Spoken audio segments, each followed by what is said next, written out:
Baik, shalom Bapak Ibu yang terkasih. Sekali lagi shalom. Ya, bersyukur kepada Tuhan karena kita sudah memasuki di minggu terakhir di bulan September. Ya, itu berarti sebentar lagi kita akan memasuki bulan Oktober ya, dan di bulan Ber ini semakin membawa kita untuk masuk di dalam bulan 12 yaitu bulan Desember ya. Kita tanpa terasa sebentar lagi kita akan kembali merayakan Natal, dan biarlah menjelang akhir tahun ini semangat kita juga tidak semakin surut ya, tetapi semangat kita akan semakin terus untuk melayani Tuhan, untuk beribadah, dan juga untuk terlibat secara aktif di dalam kegiatan-kegiatan rohani, kegiatan-kegiatan yang ada di gereja kita. Pada pagi hari ini mari bersama-sama kita akan membaca satu bagian firman Tuhan yang diambil dari Matius pasal 14. Silakan Bapak Ibu bisa membuka di HP-nya masing-masing atau membuka di Alkitab kita masing-masing. Matius pasal 14 ayat 22 sampai ayatnya yang ke-33. Saya ulangi, Matius pasal 14 ayat 22 sampai 33. Kita akan membaca bagian firman Tuhan ini secara bergantian. Saya akan memulai membaca ayatnya yang genap. Yesus berjalan di atas air. Sesudah itu Yesus segera memerintahkan murid-muridnya naik ke perahu dan mendahuluinya ke seberang. Sementara itu ia menyuruh orang banyak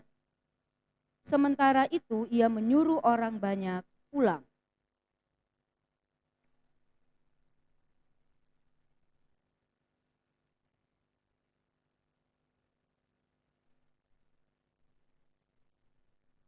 Perahu murid-muridnya sudah beberapa mil jauhnya dari pantai dan diombang-ambingkan gelombang karena angin sakal.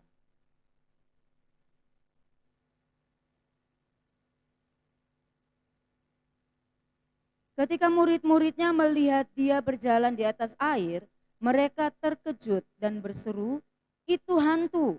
Lalu berteriak-teriak karena takut.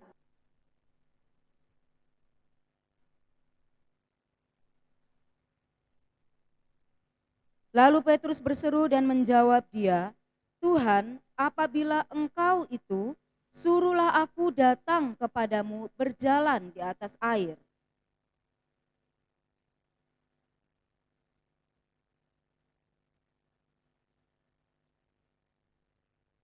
Tetapi ketika dirasanya tiupan angin, takutlah ia dan mulai tenggelam, lalu berteriak, "Tuhan, tolonglah aku."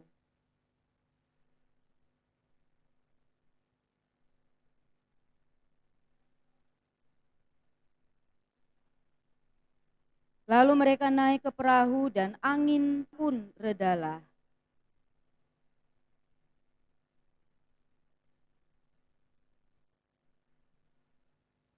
Amin. Sedemikian jauh pemberitaan atau pembacaan firman Tuhan. Berbahagialah setiap kita yang mendengar dan yang melakukan firman Tuhan dalam kehidupan kita sehari-hari. Oke, mungkin bisa ditampilkan ya slide saya. Tema firman Tuhan pada pagi hari ini adalah Trust God with us. Ya, trust God with us. Percayalah bahwa Tuhan itu bersama dengan kita. Percaya bahwa Tuhan ada beserta kita. Slide berikutnya. Nah, Bapak Ibu yang terkasih, ini ada ilustrasi ya. Ini adalah seorang anak yang bernama Willy. Beberapa waktu yang lalu Willy ini diculik. Ini peristiwa ini terjadi di Atlanta. Dia diculik dan di sepanjang jalan ya, penculik ini menculik dia, membawa ke dalam mobilnya, kemudian berjalan seperti itu. Dan di dalam perjalanan ini si anak kecil ini yang bernama Willy ini, dia terus menerus menyanyi satu lagu pujian, Every Praise ya, kalau Bapak Ibu tahu ya lagu Every Praise itu. Dan dia bernyanyi terus menerus sampai sang penculik ini kemudian merasa jengkel Sang penculik ini mulai merasa kesal karena mendengar si Willy ini yang tanpa henti bernyanyi memuji Tuhan terus-menerus. Dan pada akhirnya sang penculik ini membebaskan anak ini tanpa melukainya. Ya, jadi ini adalah satu hal yang beberapa waktu yang lalu cukup viral, dan ini kita bisa melihat di sini bahwa puji-pujian yang dinaikkan itu bukan hanya sebatas keluar dari mulut bibir seorang anak kecil, atau bukan hanya sebatas keluar dari mulut bibir kita, tapi di dalam puji-pujian itu Alkitab sendiri mengatakan bahwa Tuhan juga bertata di atas setiap pujian umatnya. Ya, jadi ada kuasa di dalam pujian itu. Dan ini dibuktikan oleh seorang anak kecil yang bernama Willy. Kemudian peristiwa yang kedua atau gambar yang kedua di situ saya ambil contoh. Bapak Ibu masih ingat peristiwa ini enggak? Ini kalau ini peristiwa yang terjadi di Indonesia. Kalau melihat rakit ini ya, melihat perahu nelayan kecil ini ya. Ini peristiwa yang terjadi pada tanggal 14 Juli 2018. Cukup viral waktu itu, ada seorang nelayan yang bernama Aldi, dia bekerja untuk menjaga rakit ini. Kemudian rakitnya ini hanyut ya, hanyut kemudian selama 49 hari terombang-ambing di lautan Pasifik. Dia berusaha untuk meminta pertolongan dengan berbagai macam cara. Ketika ada kapal besar lewat, dia juga melambaikan tangannya dan lain sebagainya untuk mendapatkan perhatian, untuk bisa mendapat pertolongan juga. Tapi selama 49 hari itu masih belum ada yang menolong dia. Ya, kemudian apa yang dia lakukan Bapak Ibu kalau masih ingat kisah ini? Di dalam rakit itu ternyata ada apa? Ada Alkitab. Dia adalah seorang Kristen. Di dalam rakit itu ada Alkitab, dan dia juga bersekutu bersama-sama dengan Tuhan. Dia mengandalkan Tuhan, dia memuji Tuhan. Betul-betul berserah hanya kepada Tuhan.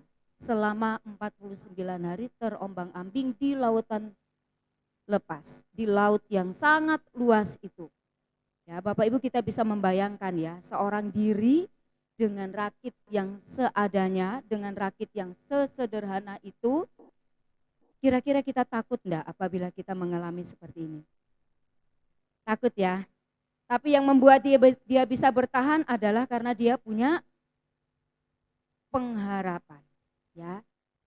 Yang membuat dia bisa bertahan adalah karena menurut kesaksiannya dia ya, Bapak Ibu bisa cari di YouTube, membaca dan mendengar video kesaksiannya. Salah satu yang membuat dia bisa bertahan adalah karena dia membaca firman Tuhan. Dia pegang janji-janji firman Tuhan. Itu artinya apa? Artinya dia punya iman, dia punya percaya, dia punya pengharapan.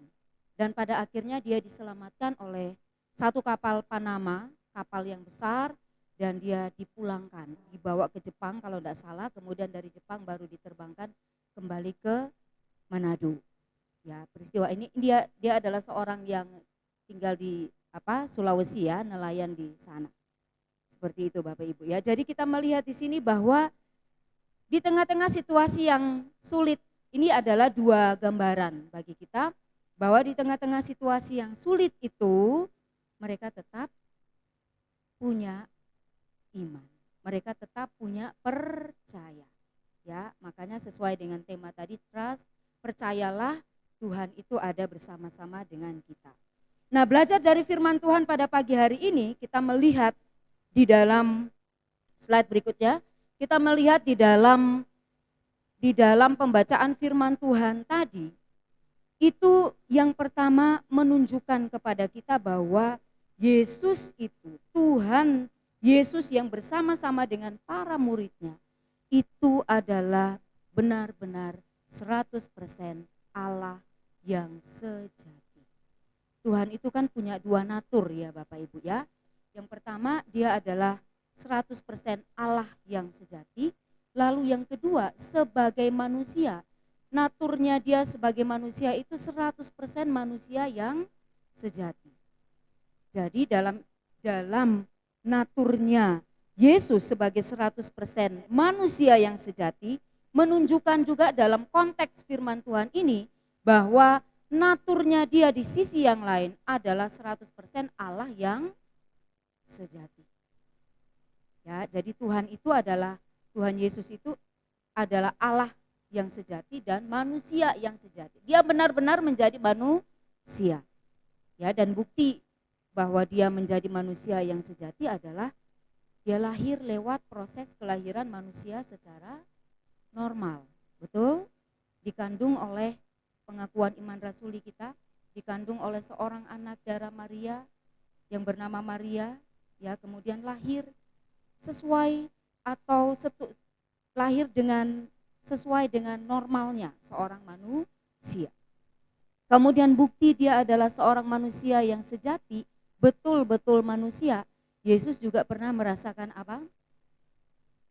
Yang namanya lapar, ya kan? Tuhan juga pernah merasa sedih. Tuhan juga pernah merasa marah, ya, emosi-emosi yang dirasakan oleh manusia. Itu menunjukkan naturnya dia sebagai manusia yang sejati. Tapi dalam keberadaannya sebagai manusia, 100% manusia yang sejati, itu satu saja perbedaannya dengan kita, yaitu bahwa Tuhan tidak pernah berbuat dosa. Ya, ini harus kita ingat dengan baik, bahwa dalam keberadaannya Yesus sebagai manusia yang benar-benar menjadi manusia sama seperti kita, dia tidak berbuat dosa. Namun di sisi yang lain menunjukkan 100% Yesus ini adalah Allah yang sejati. Dalam konteks ini kita melihat bahwa Yesus berkuasa atas alam ciptaannya. Ya, dalam bagian-bagian firman Tuhan yang lain, Yesus pun bisa melakukan berbagai macam mujizat. Mengadakan mujizat air berubah menjadi anggur. Membangkitkan orang mati, menyembuhkan orang yang sakit, sakit lumpuh, sakit kusta, mertua Petrus yang sakit demam dan lain sebagainya. Itu menunjukkan bahwa dia betul-betul Allah yang punya kuasa. Manusia, Allah yang betul-betul, Yesus yang betul-betul menjadi 100% Allah yang sejati. Ya, itu bagian yang pertama dari konteks firman Tuhan ini, bahwa Yesus berkuasa atas alam semesta. Bagaimana kita dapat melihatnya? Kalau dalam konteks firman Tuhan ini, ketika dia berjalan di atas air. Ya, namun ketika Yesus berjalan di atas air, murid-murid mengira dia siapa? Murid-murid mengira dia hantu. Ya, karena apa? Ya, bisa berjalan ya di atas air, kita bisa membayangkan sendiri ya. Berjalan di atas air, kemudian murid-murid yang selama ini bersama-sama dengan Yesus, harusnya kan tahu ya Bapak Ibu ya. Harusnya kan mereka bisa tahu bahwa oh ini ternyata Tuhan yang bisa punya kuasa melakukan apa saja termasuk berjalan di atas air. Tetapi yang diduga oleh para murid waktu itu, mereka mengira dia hantu. Lalu dengan tenang, Yesus berkata kepada para murid, saya suka dengan kalimat ini, coba kita perhatikan, munculkan di dalam ayatnya yang ke-27. Mereka takut ya, para murid ini terkejut, mereka takut, kemudian berteriak, sampai berteriak kayak orang melihat hantu sungguhan gitu ya. Bapak Ibu, kita coba memposisikan diri kita sebagai para murid aja lah. Atau ketika kita melihat penampakan-penampakan seperti itu ya, saya membayangkan seperti itu. Kalau kita melihat sesuatu bayangan yang melintas di depan kita, yang spontan kita lakukan apa biasanya? Siapa yang biasanya melihat penampakan-penampakan di sini? Kalau saya memang enggak mau Bapak Ibu ya. Ya, karena saya ngeri kalau lihat seperti itu ya. Tapi mungkin kalau Bapak Ibu yang pernah melihat hal-hal semacam ini, secara spontan yang kita lakukan apa? Pasti apa? Takut, ya kan? Terkejut juga ya. Lalu apa? Berteriak. Nah, ini juga yang terjadi pada para murid. Ya, mereka bukan hanya terkejut, ya, tapi juga berteriak-teriak karena takut. Ya, karena takut. Lalu Yesus berkata kepada mereka, ini kalimat yang sangat apa ya? menenangkan. Tuhan bilang apa? Tenanglah, aku ini, jangan takut. Di tengah-tengah ketakutan para muridnya, di tengah-tengah perasaan terkejut para muridnya, di tengah-tengah perasaan berbagai macam perasaan yang dialami oleh para muridnya, lalu Tuhan hadir. Tuhan berkata, Tuhan bilang kepada mereka, tenanglah, aku ini, jangan takut. Kalimat ini saja sudah sangat cukup menenangkan hati para murid. Ya, kalimat ini juga sekiranya dapat menenangkan hati kita juga ya. Apabila kita berada dalam situasi yang membuat kita takut, membuat kita cemas, membuat kita bimbang, ragu dan seterusnya. Biarlah kalimat ini Bapak, Ibu dan saya bisa ingat dengan baik. Ya, tenanglah, aku ini, jangan takut. Ayat 28. Lalu Petrus berseru dan menjawab dia. Nah, ini dari sekian muridnya hanya Petrus ya, hanya Petrus yang berani berkata seperti ini kepada Yesus. Lalu Petrus berseru dan menjawab dia, Tuhan, apabila engkau itu, suruhlah aku datang kepadamu berjalan di atas air. Kalau kita memperhatikan kalimat dari Petrus ini, seakan-akan Petrus ini apa?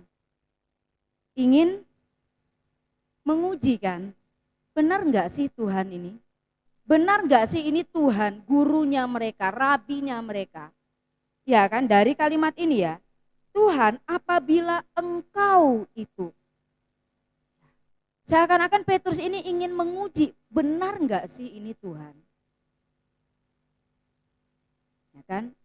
Seakan-akan Petrus ini ingin meyakinkan dirinya sendiri juga. Selain ingin menguji, ini benar enggak sih Tuhan?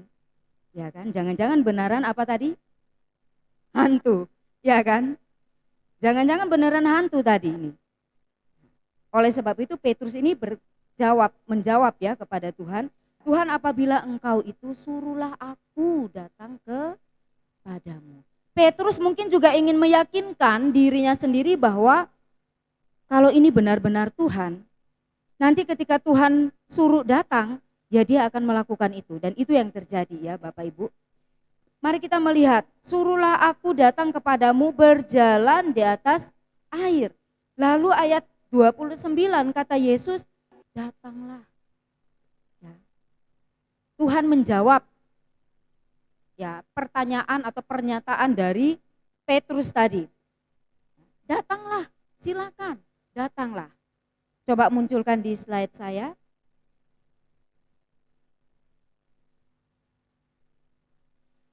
Kemudian Petrus datang, berjalan, dia bisa berjalan di atas air. Itu menunjukkan percaya, iman dari Petrus. Petrus percaya dan bisa berjalan di atas air. Bapak Ibu, ini sesuatu hal yang di luar logika. Betul? Ini adalah satu hal yang kalau kita berpikir secara nalar kita, secara logika kita, ini adalah satu hal yang sangat mustahil. Ini adalah satu hal yang sangat tidak mungkin. Bagaimana kita bisa berjalan di atas air? Ada yang bisa berjalan di atas air, Bapak Ibu? Ada di antara kita yang bisa berjalan di atas air di sini? Ya, tidak bisa. Ini satu perintah, satu hal yang bukan rasanya ya, tapi memang pasti mustahil dilakukan. Sesuatu hal yang di luar logika kita sebagai manusia. Tapi itulah perintahnya Tuhan. Ya, jadi kadang kita melihat di sini Tuhan ketika memberikan perintah kepada kita ini, kadang juga di luar kemampuan berpikir kita sebagai manusia. Dan itu hanya dibutuhkan apa? Dibutuhkan apa dari kita? Dibutuhkan iman. Yang namanya iman, yang namanya percaya. Dan Petrus melakukan apa yang diperintahkan oleh Tuhan. Datanglah, maka Petrus berani keluar dari dalam perahu. Petrus berani mengambil keputusan yang di luar logika kita sebagai manusia.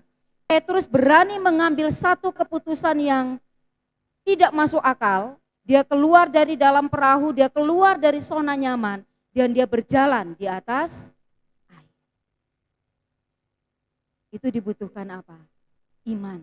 Dibutuhkan yang namanya keberanian untuk melangkah. Dibutuhkan keberanian sungguh-sungguh untuk percaya kepada apa yang Tuhan perintahkan. Dan Petrus membuktikan itu. Sekalipun nanti dia gagal. Ya, tapi kita abaikan dulu yang di bagian bawahnya. Kita melihat dulu keberanian dari Simon Petrus ini.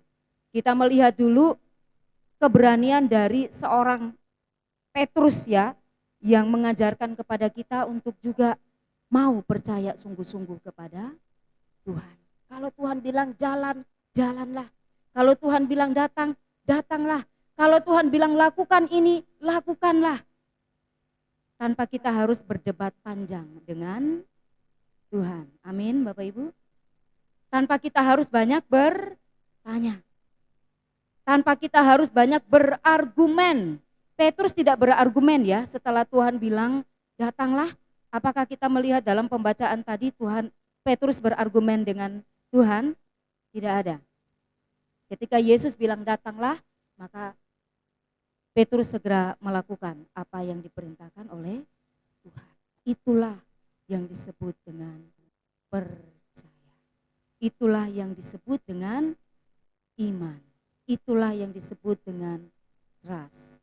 Mau percaya sungguh-sungguh kepada Tuhan tanpa banyak alasan, tanpa banyak argumen, tanpa banyak kita bertanya kepada Tuhan. Tuhan, bisa enggak sih saya berjalan di atas air? Tuhan, bisa enggak sih saya melakukan ini? Tuhan, bisa enggak sih saya berbuat ini dan itu? Tuhan, bisa enggak sih saya sembuh? Tuhan, bisa enggak sih? Dan masih banyak lagi pertanyaan. Bukankah itu yang sering kali kita lakukan Bapak Ibu? Bukankah itu yang sering kali kita yang ada dan terjadi pada diri kita? Ya mungkin tidak apa-apa ya kita bertanya kepada Tuhan ya. Karena masih normal kok untuk bertanya juga kepada Tuhan. Ya kan? Itu sebagai satu hal yang normal. Sebagai satu hal yang manusiawi kita bertanya kepada Tuhan. Tuhan, kalau saya melakukan ini, apakah sesuai dengan kehendak Tuhan? Dan memang itu yang harus kita lakukan. Tanya dulu kepada Tuhan. Konsultasi dulu kepada Tuhan. Berdoa dulu. Minta petunjuk Tuhan. Tapi ketika kita sudah minta petunjuk Tuhan, datang kepada Tuhan, lalu kita mendapatkan jawaban, maka lakukanlah. Dengan iman, dengan keyakinan, dengan percaya bahwa Tuhan pasti akan menyertai kita. Jangan takut Bapak Ibu. Ini sekaligus menguatkan saya ya. Firman Tuhan ini bukan hanya menguatkan Bapak Ibu, tapi sekaligus juga menguatkan kita. Menguatkan saya yang sering juga seperti Petrus di part 2. Ini Petrus di bagian 1 nih. Petrus di bagian 1 yang percaya dengan yakin, dengan sungguh sehingga dia bisa berjalan di atas air. Petrus di bagian 2, nanti kita akan melihat bagaimana dia mulai ragu. Gitu ya. Tapi mari kita belajar dari Petrus di bagian pertama ini. Mari kita percaya dengan yakin, dengan sungguh jika Tuhan sudah memberikan perintah kepada kita. Mari kita mau belajar untuk taat, melakukan apa yang Tuhan mau. Apa yang Tuhan perintahkan. Amin Bapak Ibu. Sekalipun itu di luar akal kita, betul? Sekalipun itu di luar kemampuan berpikir kita. Sekalipun itu di luar logika kita sebagai manusia. Tapi kalau Tuhan sudah bilang, lakukanlah. Setuju Bapak Ibu? Setuju? Amin? Amin. Lalu kita akan melihat berikutnya. Petrus part 2. Di dalam ayat yang ke-30 kita dapat membaca di sana, melihat di sana. Tetapi ketika dirasanya tiupan angin, takut, ini kan kondisinya laut ini bergelora ya. Lalu Tuhan berjalan di atas air. Kemudian ayat 30 berkata demikian, tetapi ketika dirasanya tiupan angin, takutlah ia dan mulai tenggelam. Lalu berteriak, Tuhan tolonglah aku. Ini Simon Petrus bagian yang kedua. Di mana dia sudah mulai apa Bapak Ibu? Mulai ada keraguan. Mulai bimbang di dalam Alkitab, di bagian ayat di bawahnya itu dia mulai bimbang. Ya, mulai ada keraguan. Karena apa dia mulai ragu? Kalau kita memperhatikan di situ, karena apa dia mulai ragu? Karena apa? Karena apa dia mulai ragu? Ada tiupan angin. Fokusnya yang tadi pertama, fokusnya kepada Tuhan, sekarang fokusnya sudah bergeser kepada apa? Tiupan angin. Dia mulai merasa ada tiupan angin, lalu dia menjadi apa? Takut. Fokusnya dia sudah mulai bergeser dari fokus awalnya pada Tuhan. Ketika mulai merasakan tiupan angin yang bertiup, yang mulai dia rasa, lalu dia mulai menjadi takut. Dan kemudian dia menjadi tenggelam. Nah, Bapak Ibu yang terkasih, Petrus ini menggambarkan kita sebetulnya ya. Terkadang kita pun bisa seperti ini kok. Idealnya kan kita betul-betul fokus ya. Idealnya kita betul-betul fokus kepada Tuhan. Tapi dalam perjalanan hidup kita masing-masing, mungkin ada keraguan di hati Bapak Ibu dan saya juga. Mungkin ketika kita melihat berbagai macam tiupan angin ya yang bisa terjadi dalam hidup kita, tiupan angin ini bisa berupa masalahkah, bisa berupa pencobaan yang Tuhan izinkan terjadikah dalam hidup kita. Bisa berupa tantangan-tantangan yang terjadi dalam hidup Bapak Ibu dan saya. Tiupan angin bisa berupa kesulitan-kesulitan hidup yang kita alami setiap hari. Tiupan angin di sini bisa berupa pergumulan-pergumulan kita secara pribadi.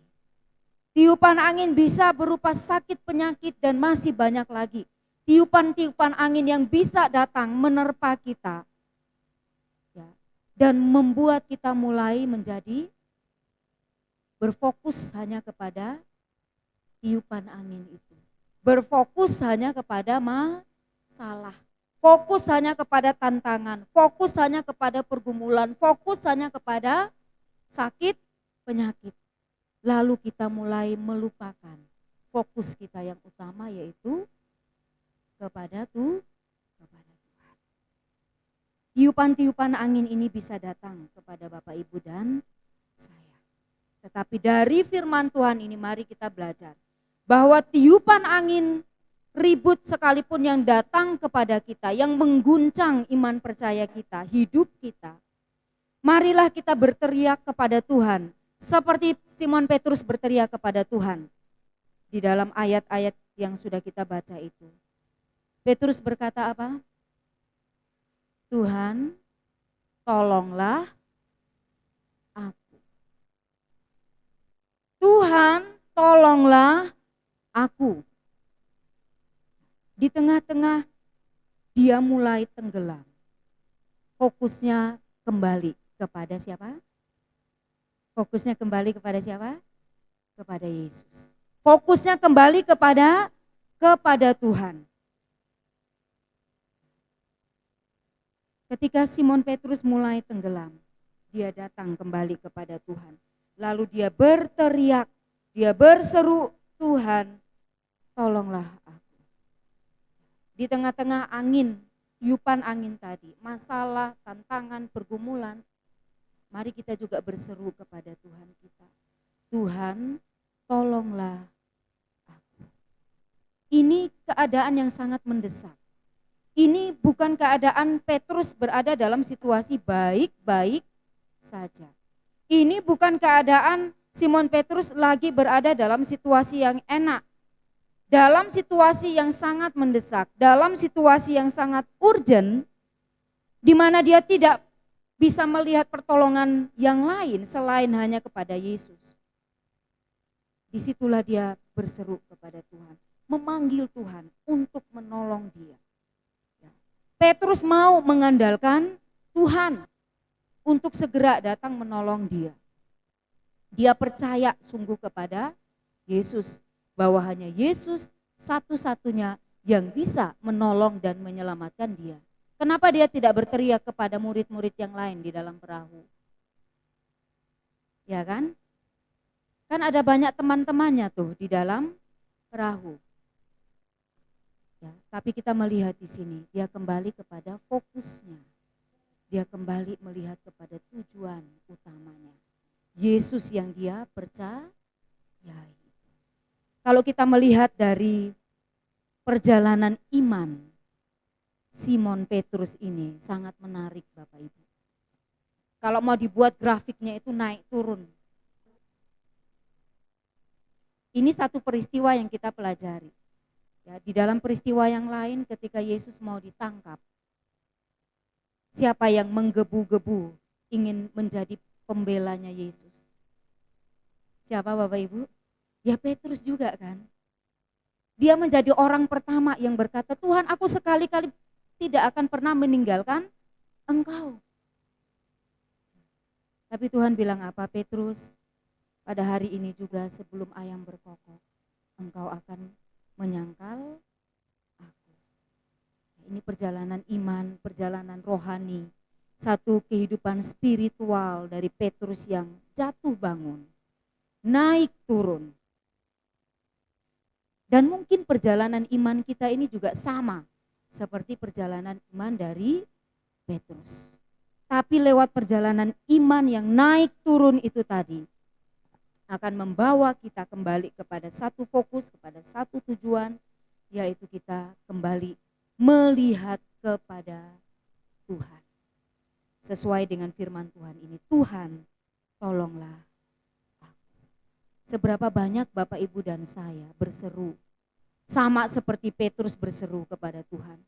Tuhan tolonglah aku sudah tidak berdaya, aku sudah tidak bisa berbuat apa-apa. Aku sudah kehilangan berbagai macam cara. Aku sudah kehilangan berbagai macam usaha upaya yang bisa aku lakukan sendiri. Tuhan, tolonglah aku.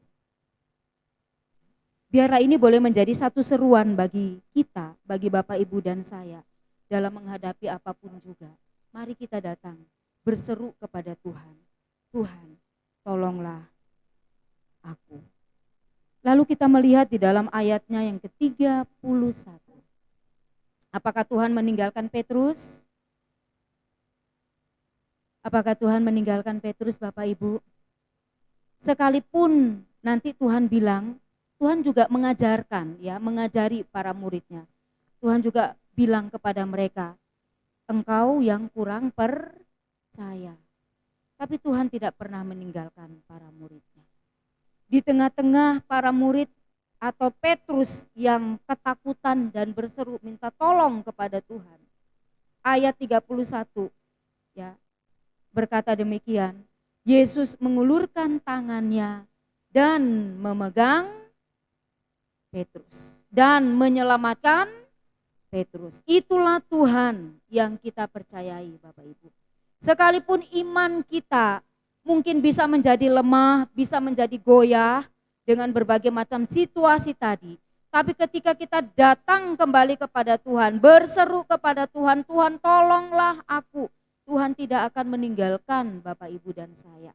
Ketika kita hampir tenggelam sekalipun, Tuhan tidak membiarkan kita tenggelam. Tuhan tidak membiarkan Petrus tenggelam. Tuhan juga tidak membiarkan kita tenggelam di dalam berbagai macam persoalan-persoalan hidup kita.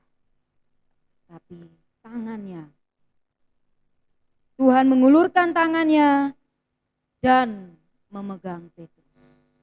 Dia memberikan pertolongan kepada Petrus tepat pada waktunya. Percayalah Bapak Ibu ya, Tuhan tidak pernah membiarkan kita sendiri. Ini bukan lip service ya, bukan kata-kata pemanis biasa. Tapi ini betul-betul janjinya Tuhan. Tuhan ada bersama dengan kita. Immanuel, Allah beserta kita. Itu bukan kalimat sebatas kalimat saja, tapi itu betul-betul kalimat yang mengandung iman percaya di situ. Bahwa Tuhan tetap beserta dengan kita. Di dalam kesulitan-kesulitan kita, mari kita tetap percaya. Tuhan mengulurkan tangan, Tuhan sedang mengulurkan tangan, dan Tuhan memegang tangan kita. Tuhan hendak menyelamatkan kita. Tuhan memberikan jalan keluar bagi kita. Tuhan menyediakan jalan-jalannya kepada kita. Yang Tuhan mau, yang Tuhan kehendaki adalah apa Bapak Ibu? Yang Tuhan mau, yang Tuhan kehendaki adalah kita tetap percaya kepada Tuhan. Ya. Slide berikutnya, Tuhan tidak pernah meninggalkan sekalipun Petrus ragu dan tenggelam. Ya. Sekalipun kita menjadi ragu dan hampir tenggelam, Tuhan tidak akan pernah meninggalkan kita. Tapi pertolongannya Tuhan itu yang akan membawa kita kembali kepada Tuhan.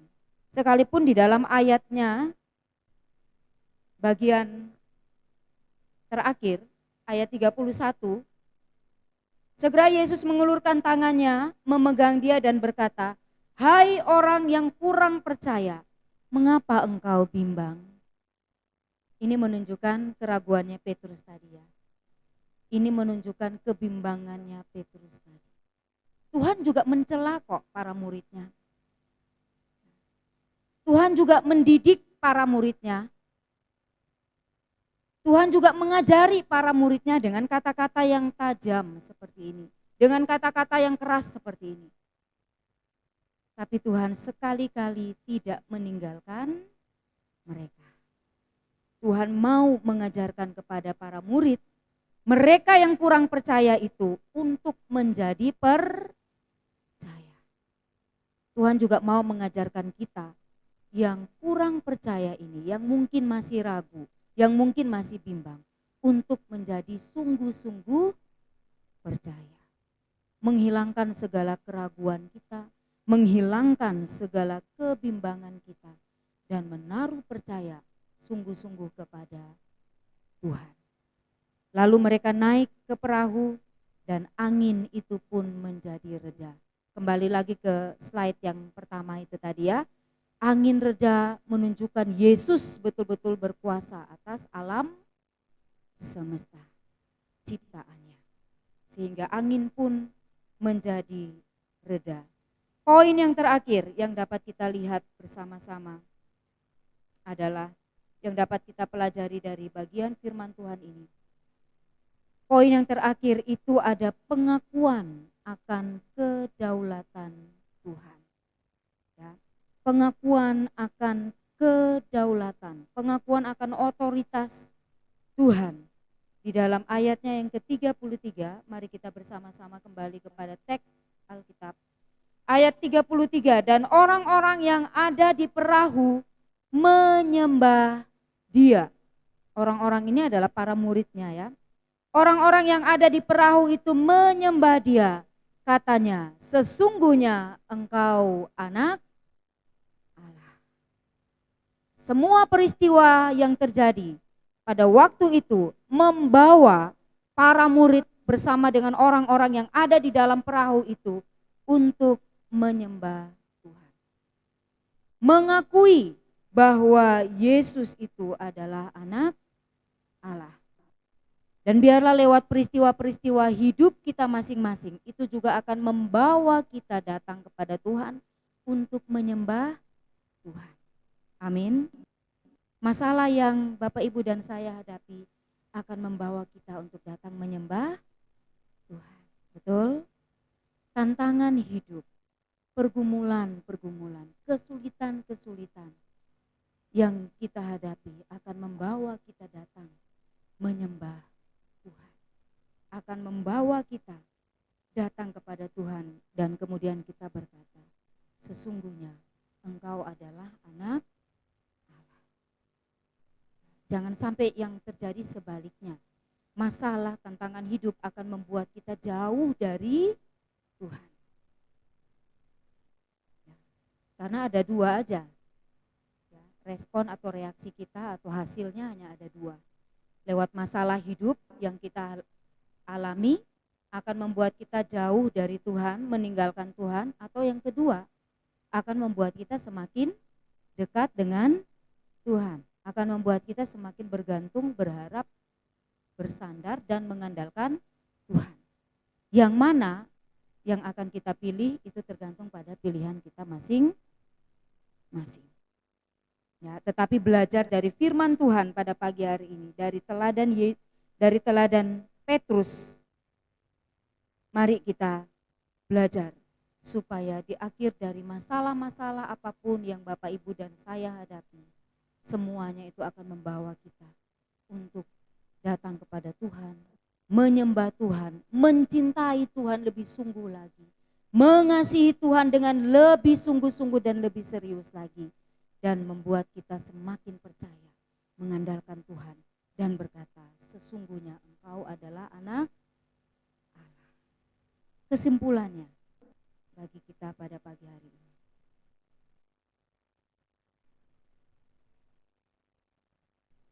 tetaplah percaya Tuhan selalu beserta kita dalam segala situasi. Suka duka hidup kita, baik di dalam kita senang atau bahagia, atau dalam kesulitan sekalipun, percayalah bahwa Tuhan tetap ada bersama dengan kita. Trust God with us. Amin. Tuhan Yesus memberkati kita.